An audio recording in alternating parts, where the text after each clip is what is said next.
தேவர்களுக்கும் முனிவர்களுக்கும் மானிடர்களுக்கும் மிகுந்த தொல்லை அளித்து வந்தான் முரண் என்னும் அசுரன். இதனால் அவனை அழித்து தங்களை காக்குமாறு ஈசனை துதித்தனர். அவர்களை மகாவிஷ்ணுவை சரணடைய கூறினார் சிவபெருமான். அதன்படி அனைவரும் விஷ்ணுவை சரணடைந்தனர். அவர்களை காக்க எண்ணிய மகாவிஷ்ணு அந்த அசுரனோடு போர் புரியப்பட தொடங்கினார். போர் 1000 ஆண்டுகள் கடுமையாக நீடித்தது.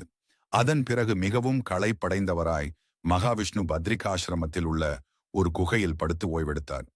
அந்த நேரத்தை தனக்கு சாதகமாக்கி கொண்டு முரண் பகவானை கொல்லத் துணிந்தபோது அவருடைய திவ்ய சரீரத்தில் இருந்து அவருடைய சக்தி ஒரு பெண் வடிவில் வெளிப்பட்டது. இவளை அசுரன் நெருங்கிய வேளையில் அவளிடமிருந்து வெளிப்பட்ட ஓங்காரமே அசுரனை எரித்து சாம்பலாக்கியது.